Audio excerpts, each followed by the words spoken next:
Heartbeat Alaska is brought to you by Coca-Cola, serving Alaskans quality soft drinks since 1937.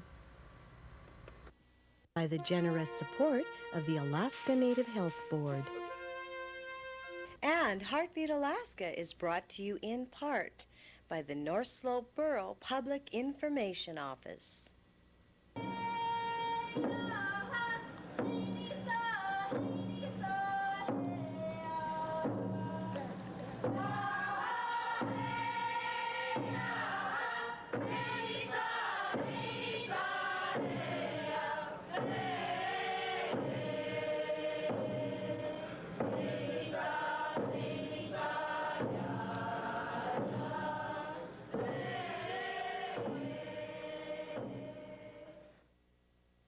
Welcome to Heartbeat Alaska. I'm Jeannie Green, bringing you Native news across the North. I'd like to welcome a new group of viewers, the American Indian Heritage School in Seattle. Hopefully they'll be watching our program on a regular basis. Plus, I'll be airing some news from them, so this is our first move to the lower 48 and we're real excited about it. On today's Heartbeat Alaska, we have North Slope Borough News, plus the Alaska Native Health Board interview. And the fourth and final story from Russian journalist Yuri Kurmyshev.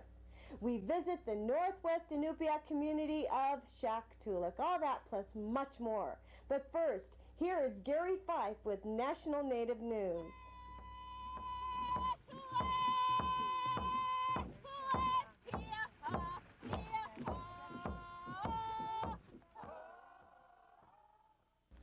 This is National Native News. I'm Gary Fife. Lawyers for the Alaska Native Group, the Tanana Chiefs Conference, and the state of Alaska went to court late last week. The TCC is trying to get the court to reopen the closed subsistence fishing season on the Yukon River so natives may harvest chum salmon for their winter needs. State lawyers say the Department of Fish and Game was correct when it closed that season because of reported low numbers of the fish returning. Natives attorney Mike Wallery charged that their subsistence needs were being treated as a lower priority than those of commercial fishermen. But the state assistant attorney general Henry Wilson disagrees with Wallery, saying that the resource must be managed for more than just the subsistence users, for all Alaskans. Wilson added that the closure of the Yukon fishery would provide for the long run, but so far natives and other subsistence users are going ahead with their plans to harvest the fish. As the nation awaits to hear of the president's new health care plans, the nominee for director of the Indian Health Service says he hopes to have tribes gain more control over hospitals that serve them. Dr. Michael Trujillo says other possible changes may be more cooperation with other agencies, such as the Veterans Administration. A legal battle over protections for migrating whales and a seasonal Eskimo bowhead whale hunt have been averted. Monday, Inupiaq Eskimos, represented by the Alaska Eskimo Whaling Commission and the North Slope Borough, dropped their lawsuit against the National Marine Fisheries Service and the Commerce Department. Their suit was originally filed after the government agencies approved a plan allowing Arco, Alaska to conduct exploratory drilling in the Beaufort Sea, a prime whale hunting area for Eskimo hunters. Arco halted their seismic activity in early September because of weather and ice conditions. A week later, the Eskimo hunters began landing whales. The first one was caught at Kaktovik, others at Nuiqsut, and whaling captain Burton Rexford says that proves his point. Arco representatives welcomed the move, saying they have always been committed to working with the native groups to minimize their impact of their work on the whales and the hunt. Resource materials on contemporary Native American authors are usually hard to come by, but now there's a video program sharing the perspectives of Native writers who gathered last year in Oklahoma. The event was called Returning the Gift, a festival of North American Native writers, and about 400 Native authors, poets, and playwrights gathered at the university in July. The video contains many of their speeches and presentations, and it runs 8 hours. The video is being sold and distributed by the Native American Writers Distribution Project at the Greenfield Review Literacy Center in Greenfield, New York. And finally, a compelling TV documentary on the Sioux Nation's battle to regain the Black Hills of South Dakota will get its final airing at the end of September. Pahasapa, The Struggle for the Black Hills, has a final showing on the 27th. The documentary shows only Native opinions on the issue. The HBO producers say they do not show the, quote, white side of the issue, unquote, because they wanted viewers to see the Native perspective. This is National Native News, and for Heartbeat Alaska, I'm Gary Fife.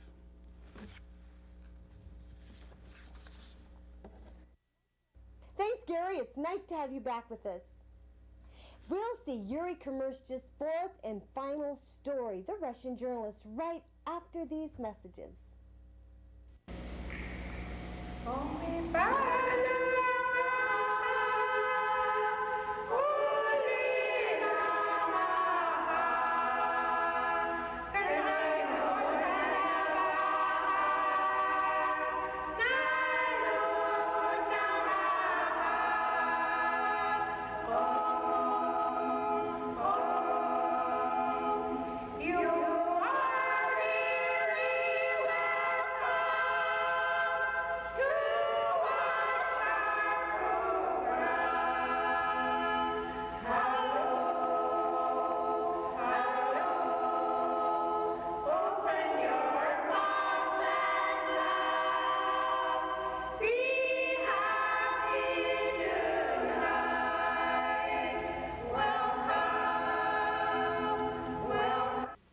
We have always felt in harmony with the land.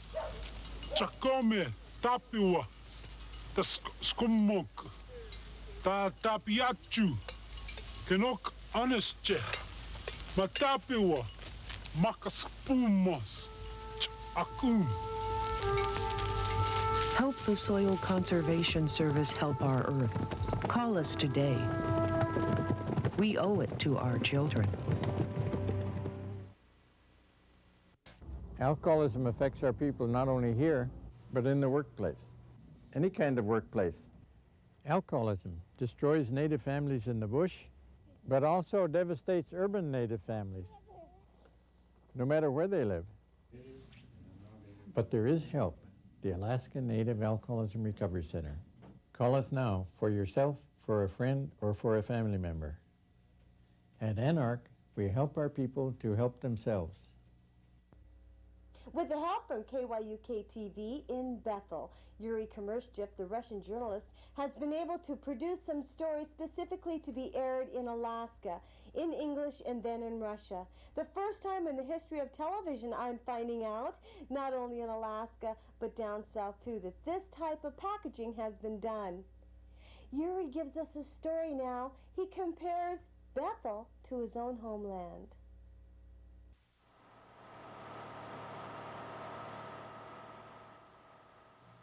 The Kuskokwim is a great Russian river that flows slowly and proudly. Well, it's not actually a Russian river, but it seems Russian to me, because Russian traders and trappers, what we call promyshlenniki, settled here first.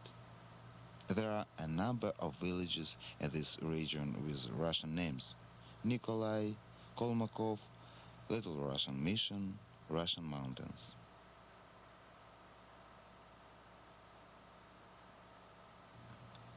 As I journeyed upriver, I felt like I was somewhere deep in the heart of Siberia. I fell in love with the beautiful and peaceful landscape. Eniak reminds me of one of our Russian villages. At the small cemetery and church, even the Sunday routine is quite the same. Somebody fishing, building a house, or getting married. Sometimes you see a group of villagers getting together to talk about the latest local news. People here seem kind, hardworking, and very hospitable. In fact, that's been the case everywhere I've been in Alaska. People have made me feel welcome and at home, especially in small villages like Eniak. I'm sure Americans would find the same hospitality in Russia. When I go home, I will think about Alaska and dream about another trip over the Russian mountains and along the Kuskokwim River. Just as I left Eniak, I threw a coin in the river. That's the Russian custom, to make sure we return again.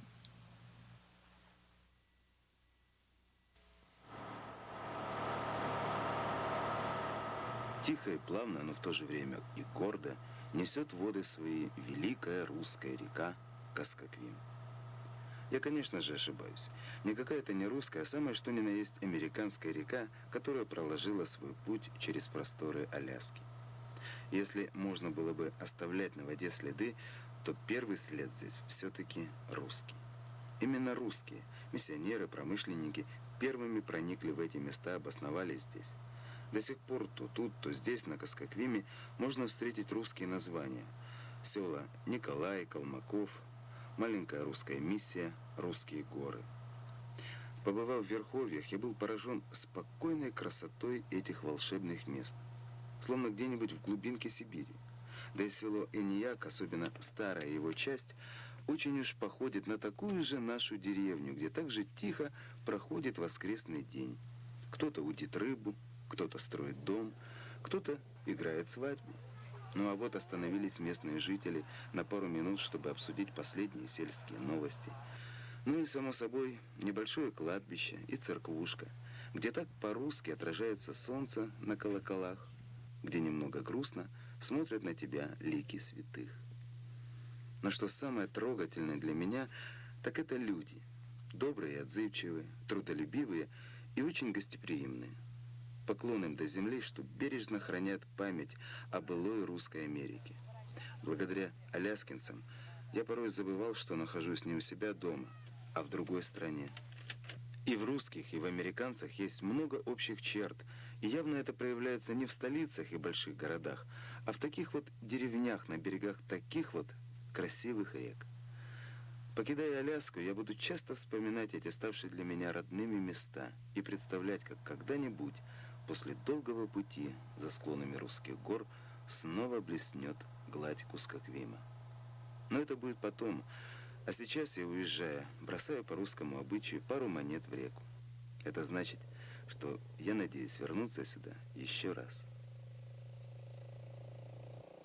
Thank you, KYUK-TV and Russian journalist Yuri Kurmyshev for those 4 stories. They were wonderful. For any journalists over in Russia listening right now, I'm still waiting for your stories. Alex, Lubosh, and Nadia, please start sending me some. Although Heartbeat Alaska is a native news program, native tradition is sharing. We share our airtime. We'll make room for stories from Russia. Now, stories from our own people in Shaktoolik, a northwestern Inupiaq village.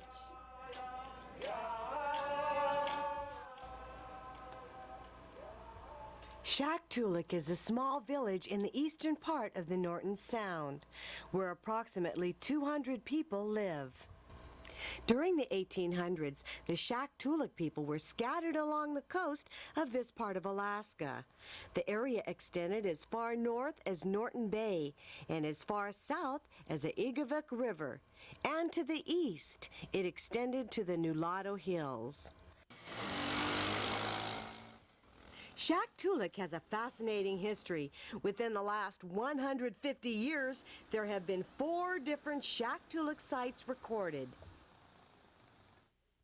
In the period between 1833 and 1867, the first Shaktoolik settlement was recorded. It was located at the mouth of the Shaktoolik River. The people that lived there called it Shaktoolik, meaning scattered things. Shaktoolik residents were Malamutes who had just moved to the area from the land of Buckland and Kobuk because of the trading in the Norton Sound. The Inupiat word Malamute refers to the dialect of the people who lived in that area. In 1880, Shaktoolik's first census was taken.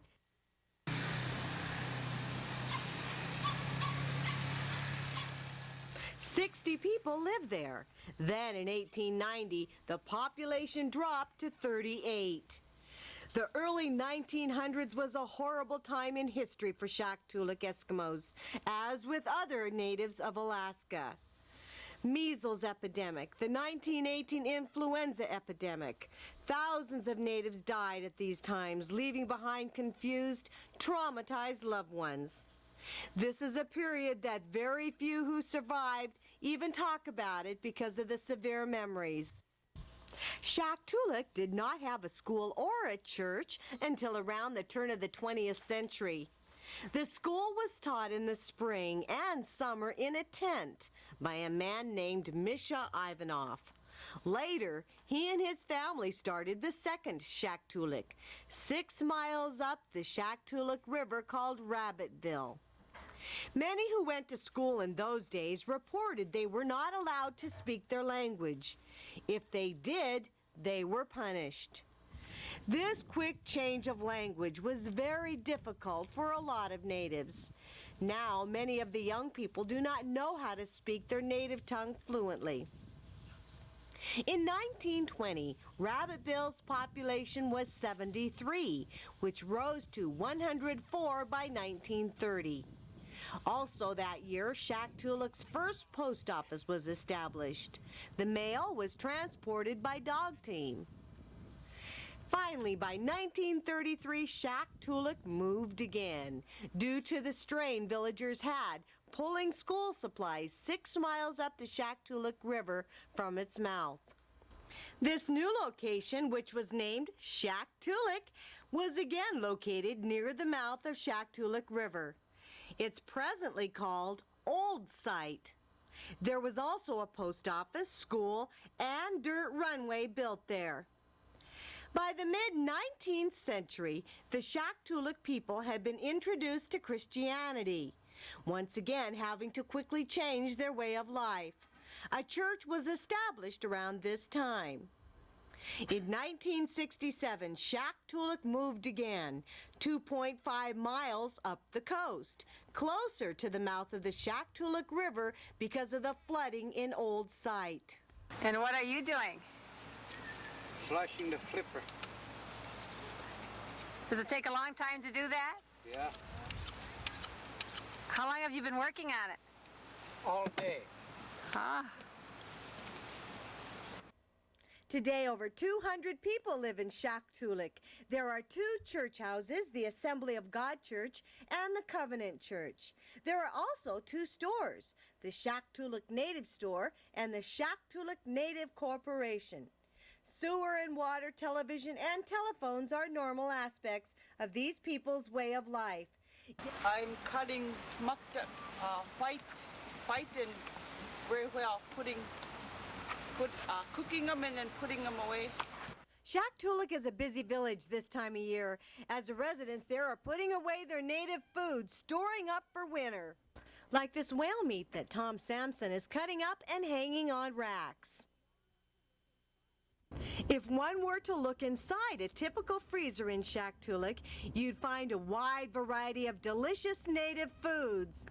Like berries, for instance. Lots of berries, cranberries, blackberries, salmon berries, and blueberries.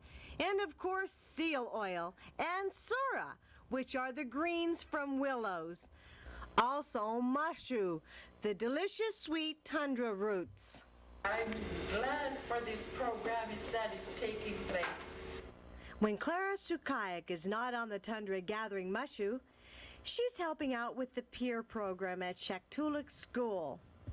The Bering Strait School District's Peer Helpers Program is a program where 9th through 12th grade students are trained to use problem-solving skills to help other students.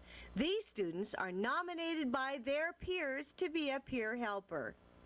The peer helper may help other students explore alternatives to common teenage problems, be involved in planning various school programs, or even tutor a student.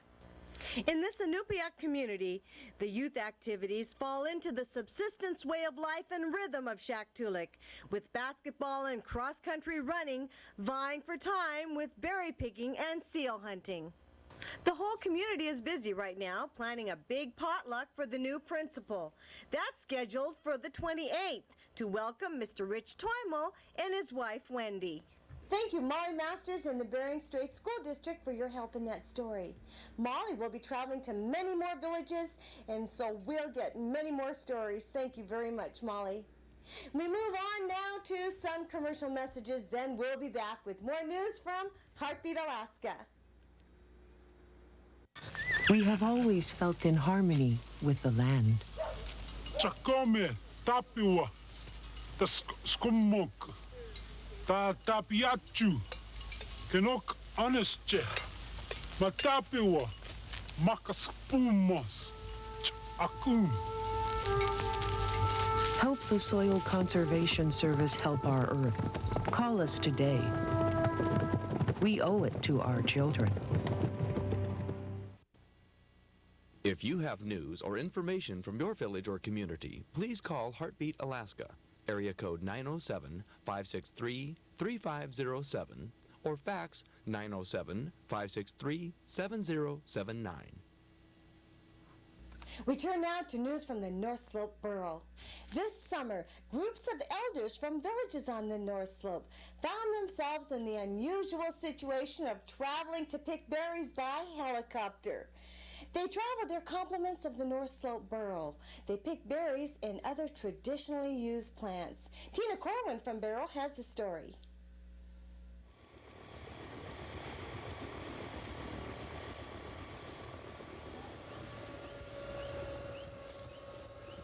The plant gathering project of the North Slope Borough was initiated last summer in response to a need for documenting the traditional uses of medicinal and edible plants. Jana Harcharek, liaison officer for the North Slope Borough History, Language and Culture Commission, organized the project. And we're working with elders from each of the villages, taking them to different sites to collect different plants that were used and continue to be used for different purposes. The Inupiat traditionally used many plants found in the North Slope as food and medicine. Documentation of these uses will preserve the knowledge for future generations. We documented on video, and we also took still photos. And what we hope to do ultimately is to wind up with a very nice video production, as well as with a nice colored text, I guess you can call it, a book that describes and shows what these plants are and what they were used for. Those are good medicine for bad cold.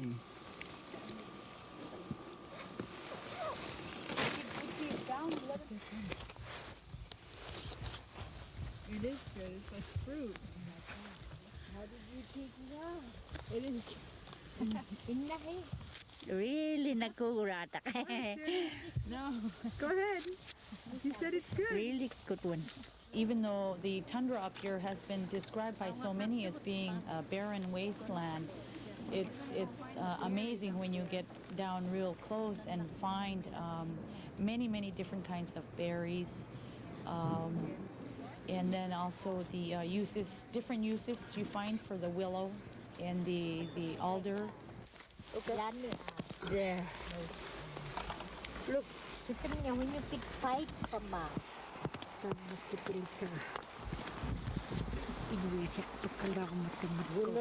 mosquito.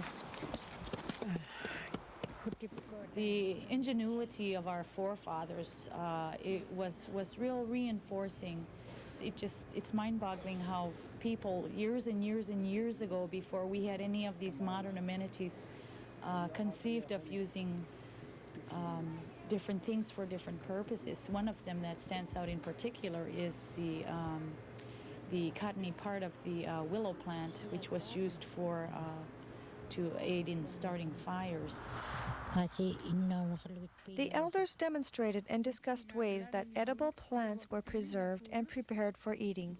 Plants also were used for making such things as tea, sweets, dyes, dog food, and for treating ailments.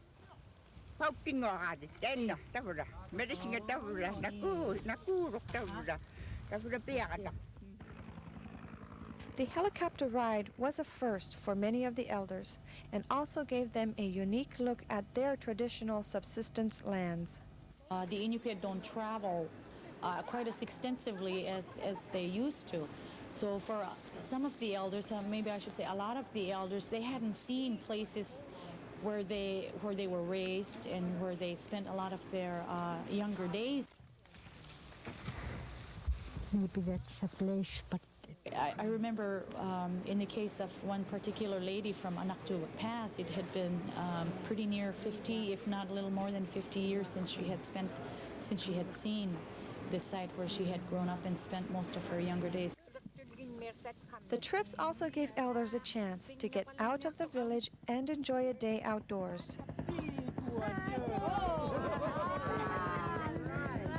It's sort of regenerating an interest into traditional uses of plants, which I think is going to have a cumulative effect and hopefully generate an interest in the younger generation. The schools have been calling to see what it is we did this summer because they're very interested in sharing that information with the students, and so I know there's a genuine interest growing, and if we have achieved just that, then I think we have achieved much more than we could have anticipated. For Heartbeat Alaska and the North Slope Borough, I'm Tina Corwin. Thank you, Tina, for that excellent story. Can you imagine how wonderful it must have been for that woman to travel back home after 50 years? Thank you for sharing that excellent story with us. And thank you for joining me for another segment of Heartbeat Alaska. Please remember that beginning January of 1994, Heartbeat Alaska will be on twice a week with brand new stories, Wednesday night at 10:30 and then again Sunday at 6:30 p.m. its usual time. That's in rural Alaska. In Anchorage, Fairbanks, and Juneau, of course, the times will be different. We look forward to twice a week, brand new, fresh news segments, and I hope you do too. Please continue to send me your tapes. I've been getting a really good response, and I really appreciate it. Next week, we visit the village of Point Lay. I'm Jeannie Green for Heartbeat Alaska. See you next week.